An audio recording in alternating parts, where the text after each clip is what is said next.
देखिए, राजा जब अंधा हो जाए, सेवा जब धंधा हो जाए, तो युग कभी मत समझो खुद को निर्बल या कमजोर। चौराहे पर हमें पुकारो चोर चोर चोर, और चोर को चोर बोलने के लिए हिम्मत चाहिए होती है दलाली से। हर घर में एक भाजपा का कार्यकर्ता है, वो है लोगों का टीवी। जो इतना धीरे कहे बोल रहे हो, मोदी जी थोड़ी सुन पा रहे हैं, तेज बोलिए। तुम मुझे चंदा दो, मैं तुम्हें धंधा दूंगा। अगर तुमने मुझे चंदा नहीं दिया तो मैं तुम्हें ईडी का फंदा दूंगा। पूछा जाए भाई, ऑन कैमरा झूठ बोलोगे? नहीं, ऑन कैमरा झूठ बोलोगे? सरकार से जो हमने समझाया वही जनता ने भी समझा। भाजपा घटेगी, तानाशाही खत्म होगी, और राहुल गांधी जी ने कई बार स्पष्ट किया है कि सरकार किसी न किसी दिन बदलेगी, और जिस दिन सरकार बदली ऐसी कार्रवाई की जाएगी कि दोबारा ही कार्रवाई करने की जरूरत। और आप कार्रवाई पे जवानों के लिए अनुराग ओझा किसके सपोर्ट में है? India alliance. और आप किसके सपोर्ट में? ये क्या होता है? बोलना पड़ेगा, जहाँ नहीं पाओगे ढेर रखा है। सरकार बनने के बाद आपके चचा भी ऐसे गिरेंगे, चचा भी गिरेंगे। अब भतीजा गिर गया, भतीजा गिर गया, चचा भी गिरेंगे। आप किसके साथ? आप किसके साथ? एक पत्रकार नहीं, आप भारत के नागरिक हैं। आप भारत के नागरिक हैं पहले, आप भारत के नागरिक। बहुत अच्छी बात है। अगर पत्रकारिता इनकी निष्पक्ष हो जाए, इनका वोट अपने लोकतंत्र के हिसाब से हो जाए, दलाली के हिसाब से ना जाए, चमचागिरी के हिसाब से ना जाए, तो भैया बहुत अच्छी बात है। आप किसको वोट देंगे? लेकिन वो तो हम आपको बाद में क्या बताएंगे? ऑन कैमरा बताइए। ऑन कैमरा अनुराग ओझा ने बोला नहीं इंडिया अलायंस। अनुराग ओझा पत्रकार नहीं है, सुशील तिवारी पत्रकार है। अरे अच्छा, पहले सुशील तिवारी है या पत्रकार? नहीं, मैं हूँ सुशील तिवारी। सुशील तिवारी का भारत के हैं, मंगल ग्रह से हैं। भारत के ही है। भारत के हैं। आपने वोट डाला होगा 14 में भी, 19 में भी। पहले एक मिनट नहीं, एक मिनट में आवाज आपने बोल लिया। कुछ बोलिए, इतना ही कह दीजिए मेरा वोट भ्रष्टाचार के खिलाफ, मेरा वोट जो गलत करेगा उसके मैं खिलाफ था, खिलाफ हूँ, खिलाफ हूँ। बोलिए, जो तानाशाही करता है वो आदमी निकम्मा है। आदमी है नहीं, बोलिए वो आदमी निकम्मा है। बिल्कुल निकम्मा का तानाशाही करता है। आप मोदी जी से ये सवाल आप हमारे लोगों से हम अपनी से करते हैं, आप मोदी जी से क्यों नहीं करते? हमारा तो आपकी हिम्मत नहीं है उनको पूछने के लिए, हिम्मत नहीं आप लोगों की। अरे मोदी जी प्रेस कॉन्फ्रेंस करते क्या है? वो बात करते क्या? वो मन की बात करते हैं, और मन की बात करते कई किससे जाती है? मेहरारू से। मेहरारू वही है, आम आदमी से मन की बात, और अडानी जी से धन की बात। वो है शासन तेरा खेल, ईमानदार को होगी जेल। बनेगा पकौड़ा, बनेगी चाय, स्कूल अस्पताल भाड़ में जाए। ये भारतीय जनता पार्टी की नीति। आप शिकायत मत कीजिएगा पत्रकार महोदय, क्योंकि ट्रैक आपको फिर से बता दे रहे हैं कि आपको सब पता है कि इलेक्ट्रल बॉन्ड सबसे बड़ा घोटाला है। ठीक है, अभी किसी फलानी मंत्री के पति ने बोला था कि विश्व का सबसे बड़ा घोटाला है, और उनका टिकट 1 2 3 हो गया। याद रखिएगा। एक चीज ठीक है, और एक और चीज वो कहते हैं ना, हर उम्र के साथ चंदा मामा अलग अलग कलाकारी दिखाता है। बचपने में मामा और जवानी में सनन नजर आता है। लेकिन एक और चीज नहीं आई है, चंदा देकर के कॉर्पोरेट ऑफिस वाले बने बीजेपी के चंदा मामा। प्रधानमंत्री कौन बनेगा वो तो बात करता होगा। आप अगर बंटवारा कैसे बनेगा? बंटवारा हो जाएगा, जनता और मतलब तय करेंगे। कैबिनेट में बैठक होगी, वो लोग तय कर देंगे कि कौन बनेगा। और हम तो कहते हैं कि मल्लिकार्जुन खड़गे साहब को प्रधानमंत्री बनना चाहिए। राहुल गांधी का भी सपना है प्रधानमंत्री बनने का। हम देखिए, 2004 में किसका सरकार बना? 2004 में किसका सरकार बना था? कांग्रेस की। चाहते तो राहुल गांधी प्रधानमंत्री बन जाते। 2009 में किसका सरकार बना था? इन्हीं की। कांग्रेस। इतना धीरे कहे बोल रहे हो? मोदी जी थोड़ी सुन पा रहे हैं, तेज बोलिए। तेज बोलिए भाई, तेज बोलिए। किसकी सरकार बनी थी? कांग्रेस की। कांग्रेस की। अगर वो चाहते तो तब प्रधानमंत्री बन सकते थे कि नहीं बन सकते?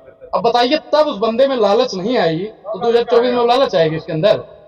मल्लिकार्जुन खड़गे साहब सबसे कट्टर और सबसे दमदार नेता हैं, और वही प्रधानमंत्री बनने के योग्य भी, बहुत अच्छे शानदार नेता। हाँ, तो बिल्कुल साफ है। तो आप इस बात के लिए आप पक्षपात नहीं कर रहे हैं। केजरीवाल जी सही तरीके से अंदर गए हैं, सिसोदिया जी सही तरीके से गए हैं, संजय सिंह सही तरीके से गए हैं। जो आदमी आवाज उठा रहा है वो जेल के अंदर जा रहा है। पत्रकार नहीं, प्रवक्ता है बीजेपी का। आप सीधे सीधे क्यों नहीं कह देते हैं? आप, हमें लगता है अभी कुछ देर पहले आपने हमारी बात सुनी नहीं कि मैं भी मोदी का परिवार के साथ साथ कह दो ना कि मैं भी मोदी का पत्रकार। क्यों नहीं कहते हो मोदी का पत्रकार है? इसमें अदालत में भरोसा है तो, लेकिन न्यायिक प्रणाली जिसके हाथ से कंट्रोल हो रही है। साहब, आपने मूवियां नहीं देखी क्या पुरानी? मैं तो मूवियां बहुत देखता था। एक चीज बताओ, आप जिन राज्यों में बीजेपी की सरकार है वहां भ्रष्टाचार नहीं हो रहा क्या? ये बताइए आप। मैं अभी राजस्थान के भरतपुर जिले की जो नया जिला डीग बना है, उधर कामा तहसील के बोलखड़ा गांव से आया हूँ मैं। सरकार बदल गई, मुख्यमंत्री भजन लाल जी बैठे हैं, यहाँ मोदी जी बैठे हैं। भ्रष्टाचार उतना ही है, ठेकेदार जो दलाल है ना, वो थाने में हो चाहे तहसील में हो चाहे एसडीएम के पास हो। सरकार कहती है हर घर जल योजना, कुछ नहीं है। लोगों के लिए पानी नहीं है पीने के लिए। जो सरकार यहाँ से इतने कनेक्शन करवाएंगे बिजली के, इतने नल लगवाएंगे, इतने आवास बन जाए, वो किन के लिए है आवास? मुद्दे वालों पर क्या किया जाता है? उनको तो जेल में भेज दिया जाता है। जो मुद्दों की बात करेगा, चंदा और धंधा की बात नहीं करेगा, उन सबको जेल में डाला जाएगा। तुम मुझे चंदा दो, मैं तुम्हें धंधा दूंगा। अगर तुमने मुझे चंदा नहीं दिया तो मैं तुम्हें ईडी का फंदा दूंगा। दो शब्द में बीजेपी सही है या गलत है? गलत है। अगर गलत है तो उसकी हर राज्य में सरकार कैसे बन रही है? ईवीएम जहाँ और पार्टी की सरकार बन जाती है वहाँ ईवीएम सही है, कैसे मान ले? आप बताइए भाजपा के कार्यकर्ता कितने हैं? मैं बताऊं? रुकिए, भाजपा के कार्यकर्ता जो है वो है, हर घर में एक भाजपा का कार्यकर्ता है। वो है लोगों का टीवी, जो 18 घंटे की न्यूज के अंदर 4 घंटे तो वो दिखाता है, क्या कहते हैं आपका वो, मैं पहले बहुत परेशान था, मेरे बाल नहीं थे, मेरे ये नहीं था, मोदी जी आए और अच्छे दिन देकर चले गए। वो सुना होगा ना आपने। उसके बाद 18 घंटे के न्यूज के अंदर 17 घंटे सिर्फ मोदी जी आते हैं। मोदी जी फलाने राज्य में, मोदी जी की फलानी राजनीति, मोदी जी का ये, मोदी जी का वो। अरे भैया, जब तुम ये बाहर निकलोगे, लोगों को दिखाओगे कि कितनी परेशानी है, कितनी दिक्कत है, तब जाके पता चलेगा कि मोदी जी कितने विफल व्यक्ति हैं। पत्रकारों की बताएं, जब राहुल गांधी यूपी आए थे भारत जोड़ो यात्रा के तहत, तब इनसे जो डिजिटल मीडिया के पत्रकार हैं वो मिले थे। इनसे अपना दुख बताए थे कि अगर हम सरकार के खिलाफ बोलते हैं तो हमें इस तरीके से फंसाया जाता है। राहुल गांधी ने वहां आश्वासन दिया था कि हम आपके साथ हैं। किस पत्रकार के साथ आई पार्टी बताओ? सरकार में आने दीजिए ना भाई। अभी तो मदद करो ना। आपके ऊपर कौन सा केस है? हमारे ऊपर कुछ नहीं, हम केस वाला काम ही नहीं कर रहे हैं तो हमारे केस कैसे हो? बस इन्होंने साफ कर दिया कि सरकार से सवाल नहीं सरकार से सवाल पूछने पर नहीं। अरे पत्रकार सरकार से सवाल पूछता है तभी तो उसके ऊपर मुकदमा किया जाता है। पूछा जाता। आपने साफ कह दिया कि हम ऐसा काम ही नहीं। पूछा जाए भाई, ऑन कैमरा झूठ बोलोगे? नहीं। ऑन कैमरा झूठ बोलोगे?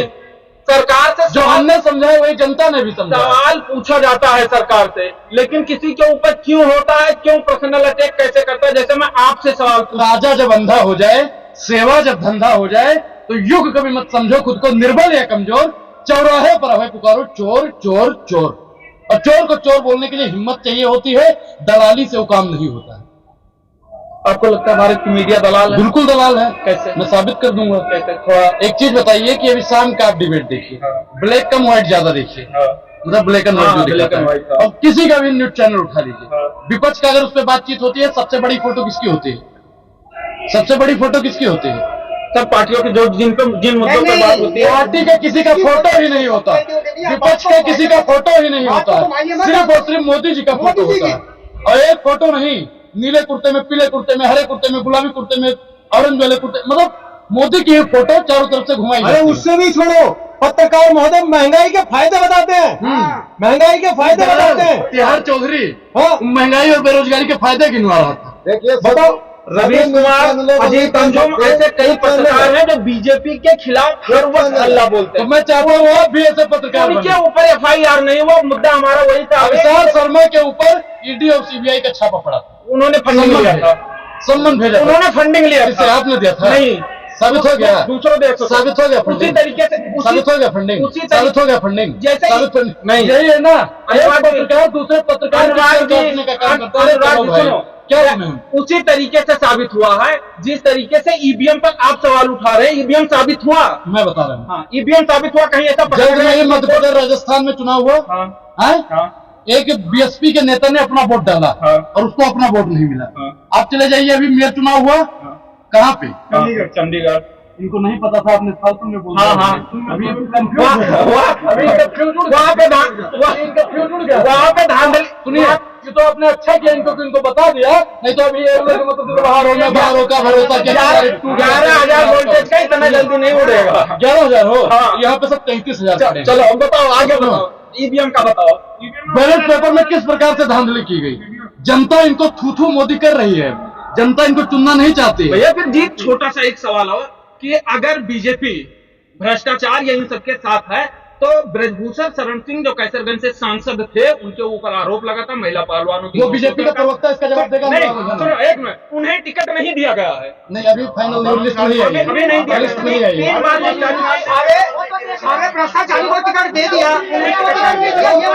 अगर इनको नहीं देंगे तो उनकी मेहरारू को देंगे, उनकी मेहरारू को देंगे, उनके बेटे को देंगे। मत दी जाएगी महाराज, आपका बीजेपी है। हमें एक चीज आपके चैनल के माध्यम से बता दूं, ब्रजभूषण जी को टिकट मिलेगा।